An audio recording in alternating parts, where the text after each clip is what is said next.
जिसने भी घर छोड़े हैं उन्होंने रिकॉर्ड ब्रेक किए हैं और ये बात आज आप सभी लोग जानते हैं। दोस्तों, कहीं ना कहीं अगर हम पुराने कालों से लेकर के चले आते हैं तो क्या श्री राम अयोध्या में रह करके कभी राम बन सकते थे? वो दशरथ पुत्र ही रहते, मर्यादा पुरुषोत्तम राम नहीं बन पाते।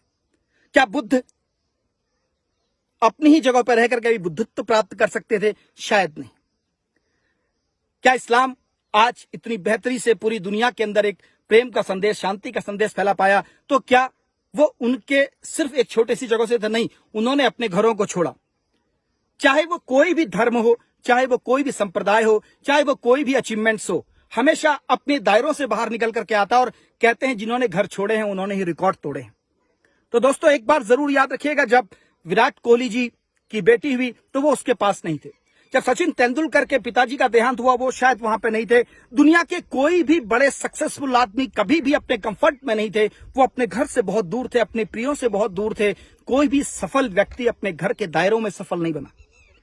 तो जब भी आपके लिए सफलता आपको पुकारेगी, आपको छोड़ना होगा, अपने कंफर्ट से बाहर जाना होगा, अपने दायरों को तोड़ना होगा, अपने माइंडसेट को बदलना होगा और अपने आप को रूपांतरित करने के लिए तैयार करना होगा। तो कहीं ना कहीं ये बात हम सभी लोग जानते हैं, क्योंकि एक पंख दिए जाते हैं, कहते हैं पंखों के होने से कुछ नहीं होता, बुलंद हौसलों से उड़ान होती है। और पंख तो मुर्गी को भी दिए हैं, लेकिन वो फुदकने के लिए दिए गए हैं और वो उन्हीं के लिए काम आते हैं, वो उतना ही कर पाती है।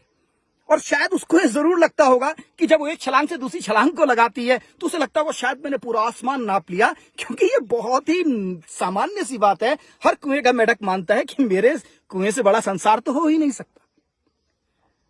उसी समय एक चिड़िया जो मुडेरों पे उड़ा करती है, थोड़ा छत तक जाएगी, कुछ वृक्षों तक जाती है, उसको लगता है कि मैंने भी तो पूरा संसार नाप लिया। लेकिन जहां से बारिश की बूंदें शुरू होती हैं, जहां से उलझनें आनी शुरू होती हैं, जहां से मुश्किलें आनी शुरू होती हैं, वो घोंसलों की तरफ रुख करती है। और अक्सर ऐसा होता है दोस्तों, जब हमारी सामर्थ्यता हम नहीं बढ़ाते, अपनी विलिंग को हम नहीं लेकर के जाते, अपने पोटेंशियल को हम ग्रोथ नहीं करते, अपने स्किल्स को हम आगे नहीं बढ़ाते, हम अपने संसार को अपने दायरों में ही बांध के रख देते हैं, तो कहीं ना कहीं होने वाली विपत्तियां, होने वाली आपत्तियां, कहीं ना कहीं मिलने वाले चैलेंजेस हमें तोड़ते हैं और अंदर से झिझोड़ देते हैं। तब कहीं ना कहीं हम किसी ना किसी को तो दोष देते ही हैं, चाहे वो प्रकृति को दिया जाए, चाहे वो परमात्मा को दिया जाए, चाहे वो माँ बाप को दिया जाए, चाहे अपनी एजुकेशन को दिया जाए, चाहे समाज को दिया जाए, चाहे खुद को दिया जाए, लेकिन कहीं ना कहीं हम दोषी फील करते हैं। लेकिन वहीं पर ही पंख भी होते हैं बाजों के पास, लेकिन बारिश उनके लिए कुछ नहीं करती, उनके लिए मुडेरें कुछ नहीं करती, उनके लिए जमीन न फुदकना कुछ नहीं करता। वो बादलों से ऊपर जाकर के अपना आसमान तय करते हैं।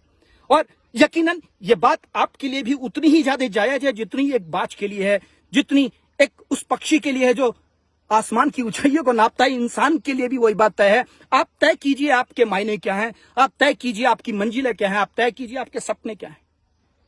क्योंकि फुदकने के अधिकार सभी के पास है, मुडेरों तक उड़ने के सभी अधिकार सभी के पास है, लेकिन आसमान में उड़ने का अधिकार आपने तय करना है।